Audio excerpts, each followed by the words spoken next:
before I thought, okay, rich people is the only one can do this. But now I say, no. Yeah. It's like OPM, right? Sure. So let's do it.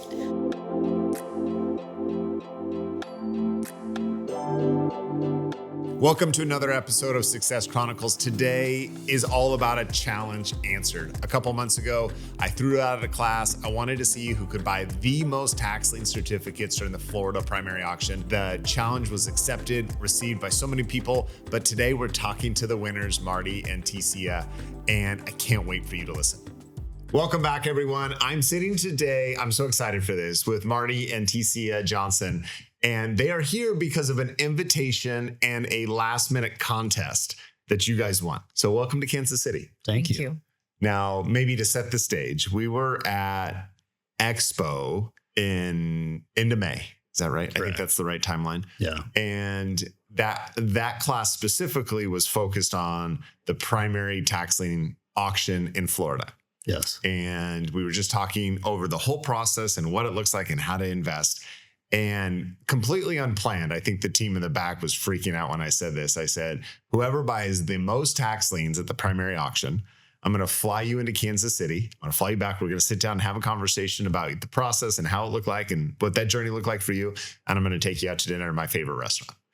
And I had no idea what would happen. And the team in the back of the room, I could see them like freaking out because we hadn't talked about that. And we tracked it. It was a lot of fun. So let's start out, first of all, with how many tax liens did you buy at the primary auction? We had 182.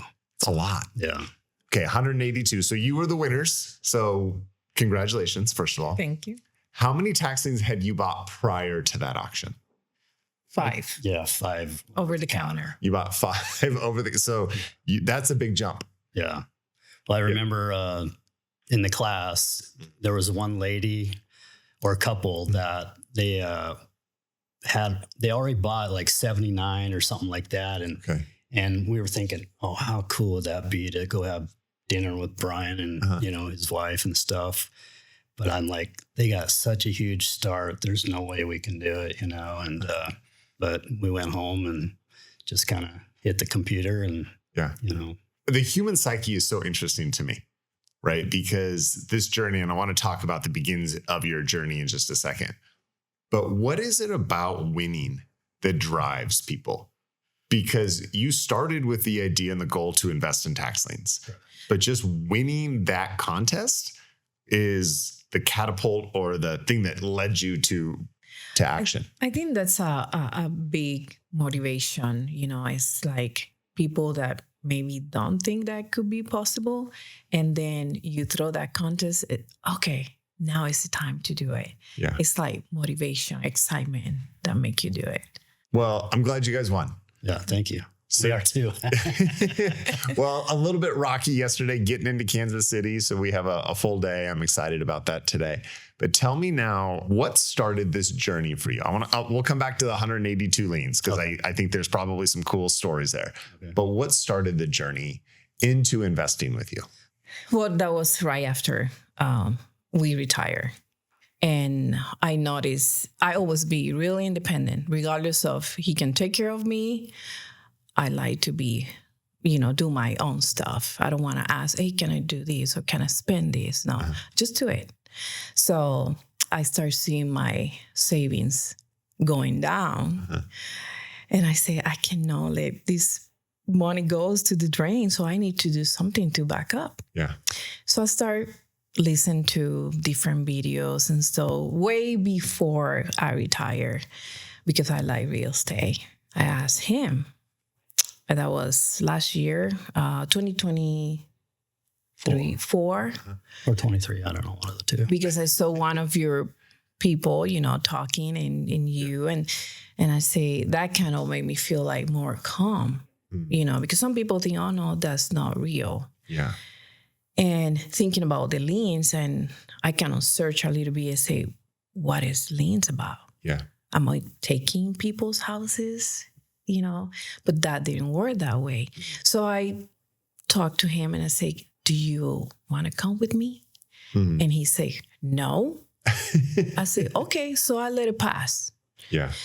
So February this year, I was, I say, I need to do something. Yeah. Mentally, I like to be active. And I say, well, I going to sign up for this. And I just want to ask you if you want to come with me. Yeah. Just to let you know, I'm going to go with or without you. Love it. And he said, yes. Yeah. So that's how everything started. So you into that couple other questions I'm going to come back to that are in my head. But so you signed up for the very first class, and Marty, you're like, okay, I'll come along. Yeah. Well, she approached me a year ago, because she's always looking, like she said, for something to invest in whatever real estate. And I had a business like 25 years ago that I failed at, So I'm always real skeptical about trying new things. And there's so many scammers on, the internet or whatever. She signed up for a class, and then I told her, no, I'm not going to go, so she didn't go. Okay. And so then later on, she signed up again. She goes, you know what? I'm going with or without you. So do you want to come? I said, all right, I'll go, And so we went to that first meeting, the hour-long meeting. And because I had no idea what tax lien was all about. I thought it had something negative to do with, taking something from other people. And I told her I didn't want any part of that, And but then when it's explained to you, then it's a whole new ball game, And so we went to the first class, and then she's like, "Okay, we need to sign." I agree. Let's sign up. And so we went to the, I believe it's the masterclass with Matt Davis. Yeah, the workshop. And the workshop, and it was such a great class, incredible, speaker, and. Matt does a great job. Yeah. And, I remember him saying one thing in the class, you got to poke the box once in a while, And that kind of hit me, and so, and then Chad was helping Matt too. And so we talked with him and like, yeah, we want to do this. And so we went to that and next step. And, we continued to go to all the classes. We went to the foundation with Randy. He was awesome. And what got us, I believe, is the integrity of the people that are in your company. The foundation that you built is just incredible. And I don't know how you get all these instructors that are just amazing. And, so we just went there, and then we went to the expo with you. And I remember you saying that lady at the ball game came up and said, I just lost 20% or 25% of my retirement. And then you said, shame on you. You told the class, if you have a retirement, shame on you that you're going to let it sit in there. Yeah. And so that really hit me too. And so I was like, okay, we need to do something here. This is a, quality company. You can't get any better in the instructors. Yeah. Because I used to trade stocks too, and I was doing well for a while, but then I had a huge loss, and that stopped me in my tracks. So, and I've always dreamed of being somewhere else on vacation and doing something on the computer, buying stocks or whatever. Yeah. But then after that, I'm like, okay, I'm not doing that. But once we hear these stories of people on the beach buying tax liens and stuff, I said, okay, we can do this, And so that's kind of where it went. So... that expo, I don't know what was going on in my head because I'm not usually that bold, but I remember saying that. Yeah. I remember talking about the retirement, and it must have just been lots of conversations going on with people in my life and seeing the stock market tank. Mm-hmm. And there aren't too many times where I've said something that bold in front of that many people. Like, shame on you if you're sitting around. Oh, that hit me like a ton of bricks. Did it? Yeah. Yeah, I remember saying that. I'm like, where did that come from? Like, that was probably one of the more bold comments I've ever made in front of a room. That if you have a retirement account and you just turn it over to somebody else, and then just let them do with it whatever they want. You have no control, no oversight. You're just turning it over to them. Right. And it falls like we all experienced 2008 and that whole ride, and the market crashes. And if we just keep doing the same thing over and over and over again, it's on us. Yeah. Like ultimately at the end of the day, it's our fault. Yeah, for sure. And, like she was saying, we both retired and, we have a comfortable life. And I remember telling Matt this too, that, we have a comfortable life. We go on vacations. Yeah. We have 10 grandkids, so that's amazing. And we have a great family. And, I get to go golfing with my buddies every week and we do stuff. So we had a comfortable life. But, after a while, I love being retired. Yeah. Don't get me wrong. I love doing whatever I want and getting up whenever I want. But, I'd sit out on our front porch, have my coffee in the morning and start thinking, okay, there's something missing. There's something else that I want to do or that I want to do, because I retired from the post office 38 years as a carrier. And, but it was a great job. I was very thankful and it helped me raise a family. But, once I was retired for a couple of years, it's like, I just feel something missing. So, and this was exciting, that I could get up and get on the computer and start buying liens and stuff and know that I'm going to get some income out of that too. And just gives me something extra to do that I look forward to. Yeah. We both look forward to it. So how much do you do together? Is this completely separate? Do you have your own little pools or pockets of money that you do you and you do you, or is it a collaborative effort? Well, right now we're using his account from retirement. Yeah. Because I cannot use mine yet. Gotcha. So that's a backup.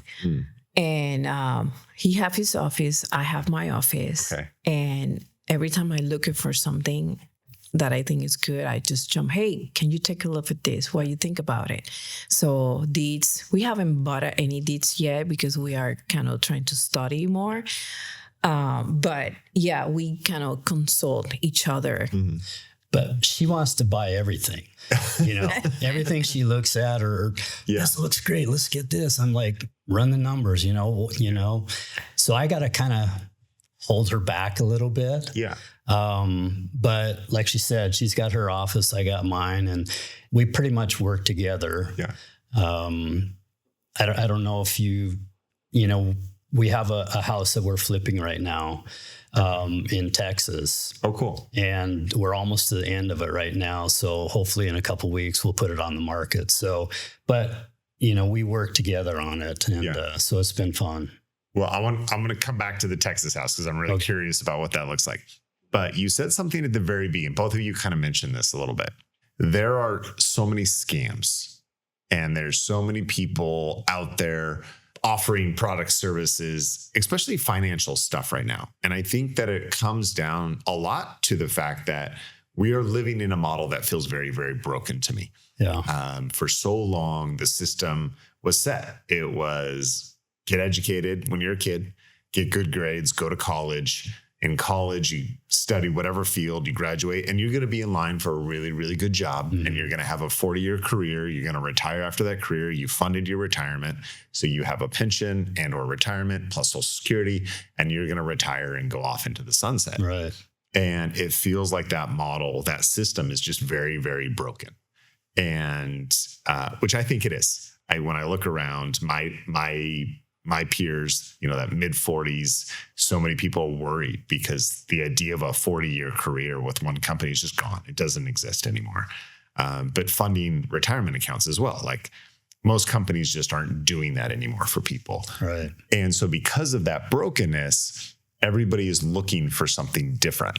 Like, okay, what am I supposed to do? How do I build my retirement? How do I build my savings? How do I live a financially free life? And so there's so many now people offering things. And there is like, our radars are always going off. It's a scam. It's a scam. It's a scam. And are there scams out there? For sure. Right. But how do you weed through that? How do you try to figure out this is a scam? Because we get called a scam all the time. Like go on our social media all the time. It's a scam. It's a scam. It's a scam. And no matter how much I talk about what I invest and what my portfolio looks like, we always will get those comments. how did you go from maybe it's a scam to investing in 182 liens, 5 liens over the counter, and now you're flipping a house in Texas? Take me through that mindset, like, because there is some skepticism when our ads pop up or people watching you. There's always that skepticism. Yes. Well, like I say, I was watching videos. I remember it took actually a whole week of training with, I forgot his name, that he do called Lien, that you set a house and you rent it by door, by room. And I thought that was a good idea. Yeah. I went through the whole training and everything, but it's still something don't click for me. I don't know if it's me, but you transmit something like trust. And I talked to him about it and I say, I think we should go to this one. And that's when, the guy started talking and everything. I say, okay, I feel comfortable. Yeah. But I know he always, I don't want to say he always say no, but he's more maybe hard thinker, like he analyzes things more. And, he feel the same way. Yeah. So that's why we say, okay, let's do it. I feel, comfortable. Yeah. Yeah. Like from the start, you can just tell, I can read people pretty good and just the integrity of the people and just the transparency of this company. And I don't know, you just feel that you guys are honest and just real people and you're there to help and to teach. And that's one of the things that took me a while to understand is, why are you helping all these people? You have such a great situation or product or whatever you want to call it. Why are you helping people? Give them your secrets. Yeah. Isn't that going to take away from you? And then how are we going to be as good or compete with you guys? Because you guys are the professionals. You guys are the ones that are doing this. But there's so many. After taking the classes, there's so much out there for everybody. So that was tough for me at the start. Like, why is he teaching us? Why wouldn't he just keep that for himself type deal? And but the honesty of the foundation that you set up and the people are incredible. And after every training, I feel like, okay, I made the right decision because I feel even better about what we're doing. It's like, these people, these trainers, they're so good. They speak so well. Yeah. And they talk about what they have done. I have this property here, there. Whatever they're doing, they tell you. Yeah. And that's, for me, that's inspiration. I think before I thought, okay, rich people is the only one can do this. But now I say, no. Yeah. It's like OPM, right? Sure. So let's do it. Yeah, that's such an interesting concept that only rich people can do it. And I think it resounds so heavily with me of if they're successful and they're making all this money and they've got this program and their system set up, why would they teach other people? Right? Like, I think that is the most common thread that I hear constantly. And it's something that, to me, it just is instinctive that I tried to live in that abundance life that there are every year. The number changes so much. There's billions and billions of dollars of liens that go out. I'm never going to invest that much, like billions of dollars. So you bought 182 liens. You buying 182 liens in Florida didn't impact my ability to buy. Yeah. And so why not share? Why not, why not spread the knowledge and allow other people to have success there as well? That's cool. Yeah. Yes. Now, and that sets you apart from everybody else because, we've never been to other classes, but you can just tell, how they speak, so. Yeah, it's the whole system because here we have trainers and lines that we can call any question and all these trainings. One of them is like, because I'm still dealing with deeds. I'm afraid to buy deeds right now. Okay. I hear this story about this guy in one of I think it was a call. One of the call. And he bought a deed and he was so excited to buy. Yeah. He said he studied all those houses for weeks and all redeemed. Yeah. The day before. So he have 2 houses to pick, and the other one, somebody got it, and the last one, he was bidding too much. But he got it. Yeah. And when he got it, and I would say he opened up the box, was a terrible house that have HOA, that have something with the government, a lot of money involved. Yeah, back fees. Yes. And I was, okay, I'm afraid to do that. So I need to really study that. Yeah. And not make the same mistake. Yeah. Well, it's so interesting. And you're flipping a house in Texas. We'll come to in a minute. This process, and I'm curious as well, you said you had a business that failed. That process of being afraid and going through failure and issues is a big thing in our industry, in our business, right? The investing world, you are going to have things that fall apart. I own a duplex. About 8 years ago, I liquidated my entire portfolio of real estate. I got so burnt out with the traditional, from the time I was in college, I was chasing this residual stream of income. That was the dream. That was, for me, that was the thing that broke. Or that broke the system for me. We always talked about jobs, and I realized it's just golden handcuffs. Having a job, working for somebody else, being tied to somebody else. You feel like you're doing well, but you're still chained to the work desk. And so people started talking about residual income. It felt like this buzzword, or passive income, in the mid 2000s. And so I joined a network marketing company because that was my oh, cool. I can create this residual stream of income through an MLM. And so I joined an MLM, and then I did all these other things as well, trying to chase this passive income. And I started building a rental portfolio. And when you do it the wrong way, a rental portfolio, you own a rental house, right? In Washington, or where's it at? Washington. Yeah. It's anything but passive. It's anything but residual, right? There's so many issues that go on with rental properties if you're doing them wrong. And even when you do them right, there's still issues. I started building a rental portfolio, chasing that residual stream of income, and I did it wrong. And I was managing it wrong. I was buying in the wrong areas and the wrong neighborhoods. And it was so exhausting. So I sold it all because I was like, this isn't what I want. It's just another job. And so I sold it all and was trying to figure out. And that's what led me actually into tax lien investing, was the passivity of tax lien investing. But there's huge tax benefits, maybe why you did it, of owning rental properties. So a couple of years ago, I started buying more rental properties here in Kansas City. And I bought a duplex out, like I said, half an hour from here.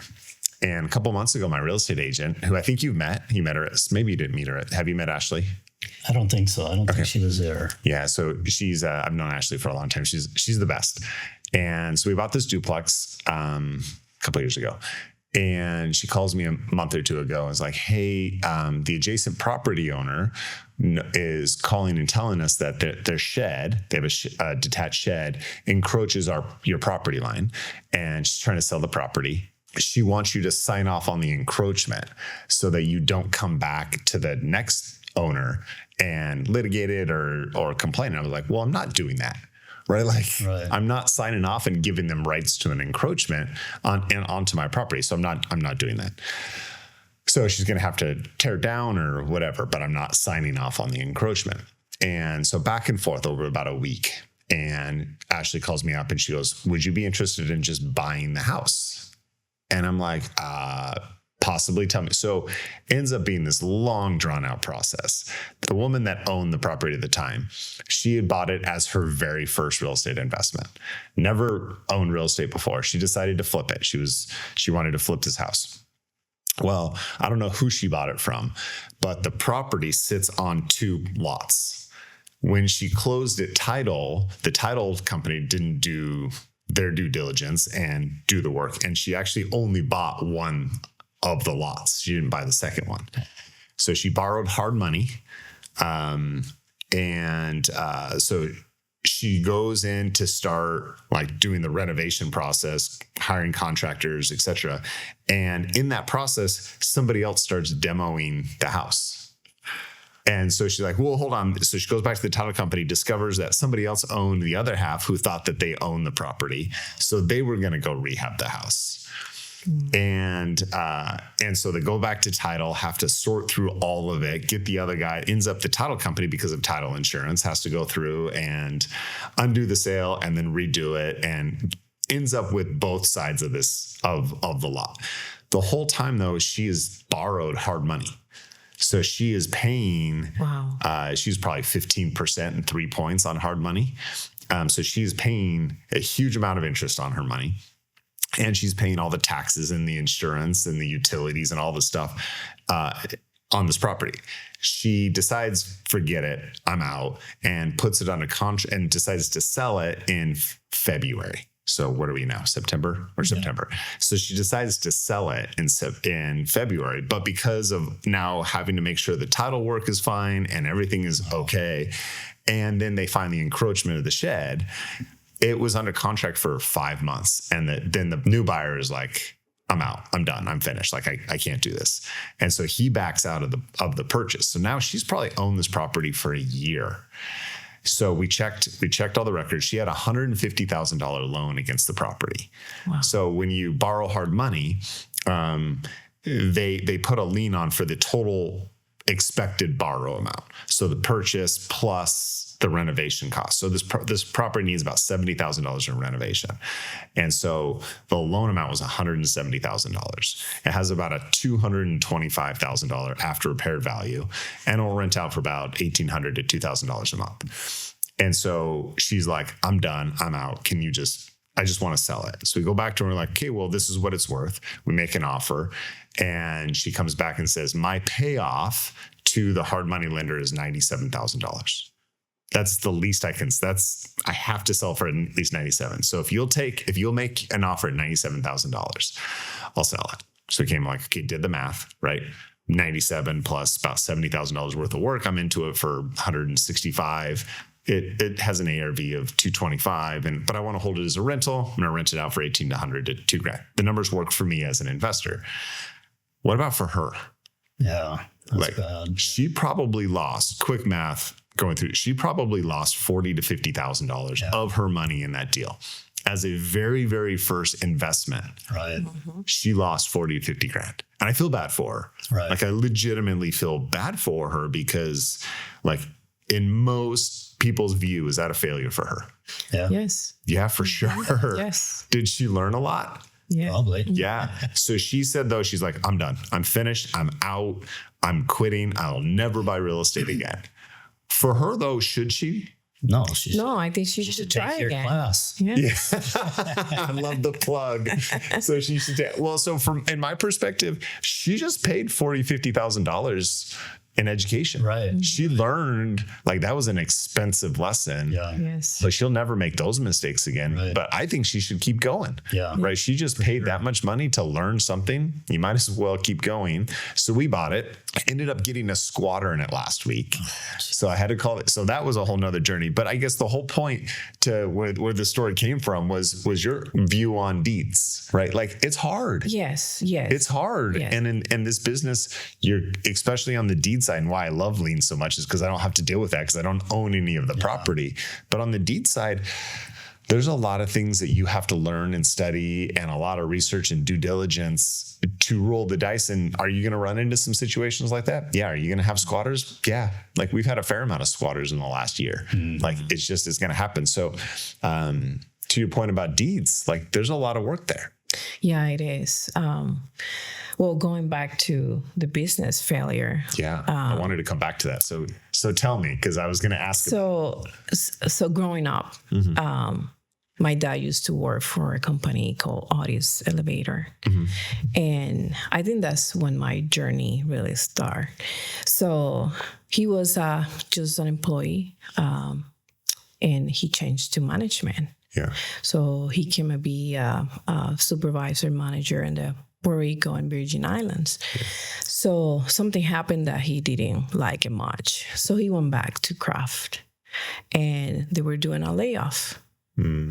So a couple of years later, he got laid off, but he's already over 50 some years old, and he's just panicking what I'm going to do. Okay. So, and he said, what about we do a business? I'm in college right now working. And back then, my ex-husband too. And I told him, and he was, okay, let's start. What are we going to do? From nothing. I didn't know anything about business. Yeah. So we start, I was the one, I didn't know English, but we have to do this 30, 40 pages of contract. Yeah. And a typing machine because it was not computers. Yeah. So after college, go to my dad's house, type contract. And we built all the accounting area, everything. So he was out there looking for contracts and stuff, to do maintenance, remodelation, whatever, new buildings, to put elevators. So that was a huge jump. And we didn't have enough money. Sometimes we have to take from our paycheck to pay his employees because they need to continue the company. So in a couple years, the company started, making some profit and stuff. But my dad was so bad administrating. We always have a fight because I was more like, no, we cannot do that. Yeah. You want to buy a car? No, we cannot buy a car yet. Yeah. So it's like, we were working in my dad's garage. Wow. That was the office. And that kind of helped me to, with the business stuff. Yeah. And later on, I left him because I said, okay, we're not on the same path. Yeah. You want to, have a successful company. You cannot do some things. Yeah. So, but he continued. My sister took over, and I did a baby boutique. With a haircut for babies. Yeah. And my husband back then, he did a video company, like Blockbuster type thing. But having 2 kids, they born really premature, the twins. I was looking for therapies for them, physical therapy, stuff like that. And Puerto Rico's not really too good for that. So he joined the Army. Okay. And that's when we stopped everything and we left. Yeah. And since there, I'm still with that, bugging me. Yeah. Like, I want to do something else. But I didn't feel it was a failure for me. It's just we cut out the experience right there. But I see some people having failures, like he was telling me about his business. Yeah. So what is a failure? Like it's such an interesting, people throw that word around a lot. And I don't really know that I know what it means because I don't see a lot of failure. Well, for me, it's, when you try something and it doesn't work out, especially in a business that you invest a lot of money. I took all my kids' savings and my savings and invested in this franchise. Yeah. And, I was sold on it. And it was, they lied about the business and I lost a lot of money. So anytime you start something and don't succeed in it, to me, that's a failure. But it's the biggest learning experience. Yeah. I wouldn't be where I am now if I didn't do that. So even though it really cost our family a lot financially, it was worth it in a way, because it's educated me. And that was one of the reasons why it failed, is because I thought I knew the business, but I didn't know the business. And that's where, your company, it teaches you exactly every aspect of the business. If you hadn't failed in that business, what would have happened? The trajectory of your finances, would they have gone the same way? Would they have been better? Would they have been worse without that failure? Well, I think they would have increased. Mm-hmm. But, I wanted to own my own business so bad, 25 years ago or whatever. And because I didn't want to work for anybody, and I had the drive and the passion for it. I just didn't have the knowledge for it. Would you, like, for me, I look back on the things that I think the outside world would call as failures of my financial world and my financial life. And every single one of them made me better. And it might not have worked, but when I view it, it changes the trajectory of how I do business moving forward. Right. The lessons and where I am today is some of those are painful. Like you look back, and I don't think we would ever choose our failures, but it makes you who you are. So when people talk about failures, it just molds you. It molds you in a way that you wouldn't ever be molded. Right. I agree. Yeah. Yeah. And like, you know, with the stocks and stuff, one of the biggest things I've learned from that is, you know, limit your losses, you know, but you got to know the ins and out of every aspect of whatever you're dealing with, you know? Okay. So on that note, we launched Discover about a year ago. And that community has been so fun for me. Yeah. That was one of those other whims. Like so much of this business feels like random ideas that get thrown out that, like you guys coming here, complete whim. It wasn't planned. Discover was kind of a whim that we started barking down the road, and it was like, oh, this might be great. Let's build a community. And it's been a really, really fun journey for us as a company to see and communicate with students and train in a way that we never had been able to before. So much of our model and our business was that live events. And in order to train and teach, we had to bring people into a ballroom and in a class. But Discover has allowed us to take the group of people that have been through the classes and have that foundation and just enrich it even more. And so May was a lot of fun for me. Getting ready for Expo. In Discover, we had those prep calls. Yeah. We had those calls to prepare everybody for the auction. That happened in Florida. We're going to do it again in October. We're going to do it for Colorado. But from your experience, sitting at your home in Seattle and participating on those Discover webinars, what did that do for the preparation of Florida for you guys? Well, for me, give me a little knowledge of what is going to be in the training. That way I don't go like always nervous about it. But so knowing a little bit is like more relaxed. Okay, we can do this. It's not that difficult, but help people to even say, okay, I would do it. Yeah. That's how I feel. Yeah, you know, we took the foundation class with Randy, and it was great, and we did it twice actually. Yeah. Cool. And he explained everything, and then when we went to your expo, or actually before the expo, you had the Discover the webinar thing. It really helped us a ton, like, because you took step by step what you do, and you just showed everybody exactly what to do. And after that is like, okay, we can really do this, you know? So they're really huge. Those webinars are, I think it's a very helpful thing for all the students. So take me through though the jump from 5 to 182.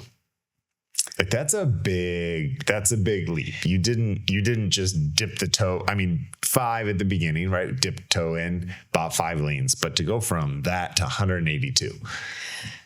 I think that was kind of funny because when we took Randy training twice, we bought 2 liens, in the first one and 3 in the second one. And for me, that was so easy. Just look at it. Yeah. Okay, open up, see it's a land. I like land. Yeah. I like homestead too, but land is kind of, always look who is around the land. Yeah. Maybe I can sell it to this one in case I get it. And that was so easy. Like, okay, I can do that. So I think it was kind of fun. So when we go to start buying liens, I went for that. Yeah. I forgot to search, 3 months of, pay or whatever. No, I went for land and I start going, and then I say, oh my gosh, I just bought a drain area. Uh-huh. So now every time we drive around, he's like, oh, you bought one of those. You bought a retention pond? Yes. I think I did it twice. Yeah. And then I said, okay, no, I can't. The other one. Yeah, I think it's well, actually, it's one that, because I didn't have, I would say, aerial picture. You couldn't see, only a map, and looks at like a cul-de-sac. And I goes, oh, those 2 lots there looks nice. Yeah. So I got that, and then started retaining, for water and stuff. Yeah. And I goes, oh, that's not good. So and then I need to be more careful. So and then he started looking more, and we were like back and forth. Okay, check this one. And then when the batch was coming, I said, oh my gosh, it's just 5 minutes for the batch to close. Yeah. So I was going through through all that, and check it more, to see what was homestead, just 1 month or 0 months and stuff like that.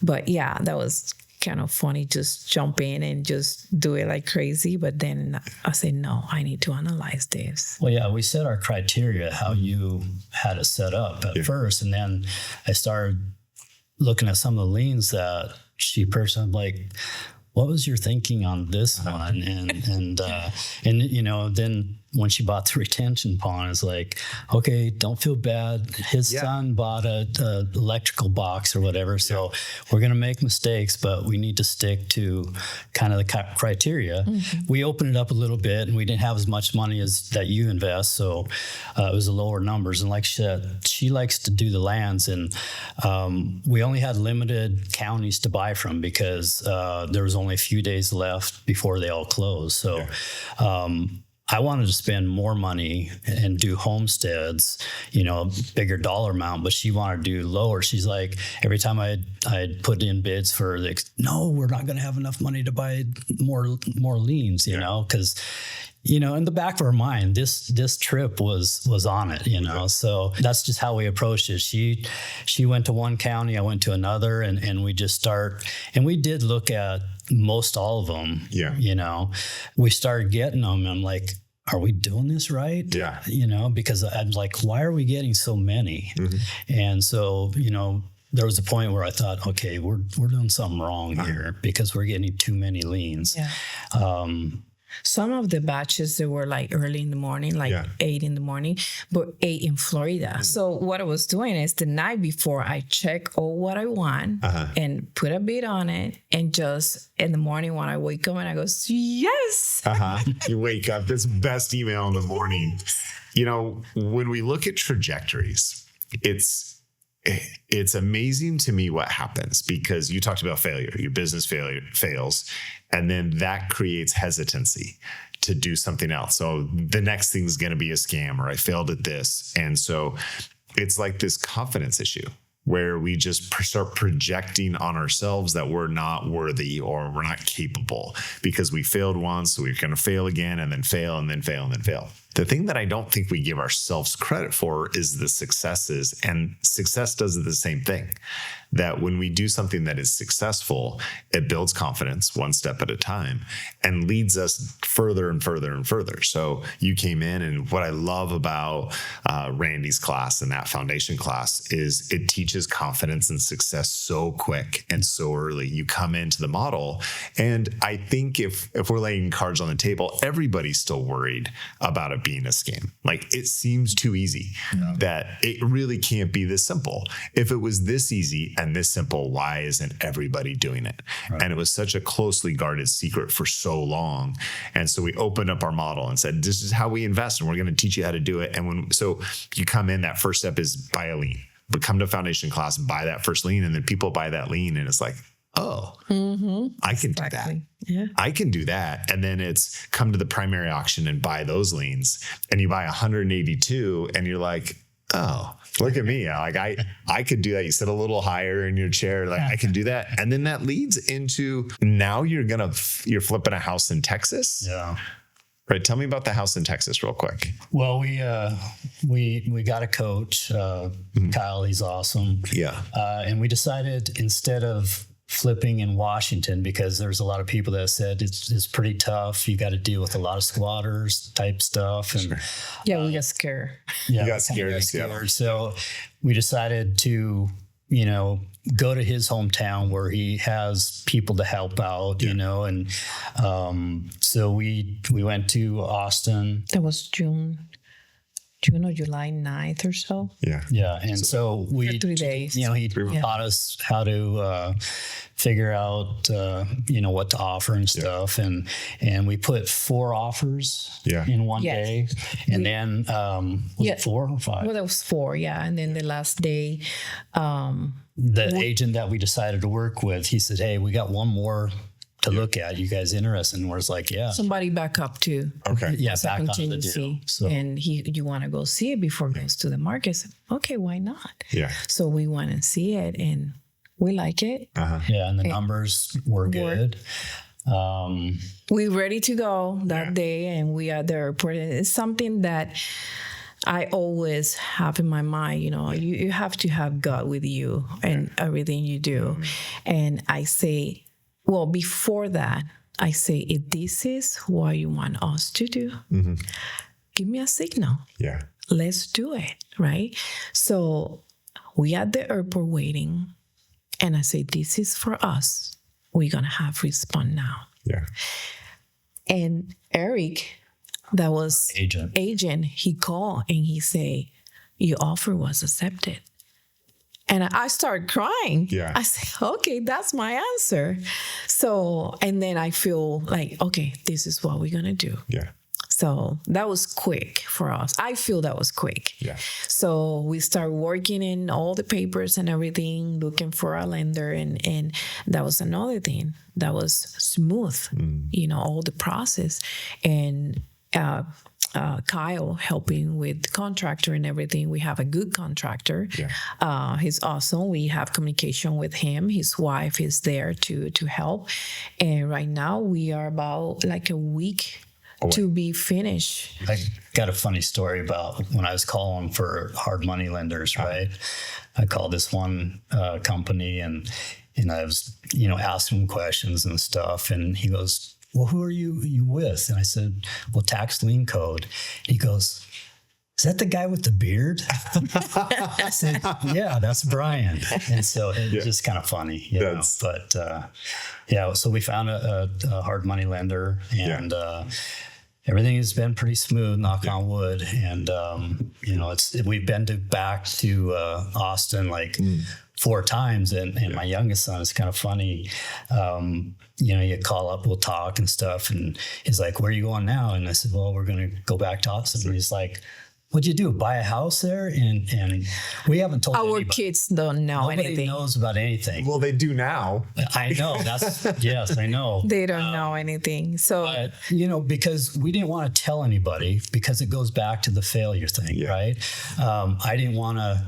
Or retirement, like, what you guys want to do? If you retire, you're supposed to be, relaxing, not working. Yeah, but to me, or to us, it's not really work. I mean, we're investing time and money, but we didn't want to tell anybody what we're doing, just because we want to be successful first and then explain it. And I look forward to talking to my sons, teaching them if they want to learn and stuff. And so we haven't told anybody. Actually, she's told 2 girlfriends, but they're business people too, so they understand.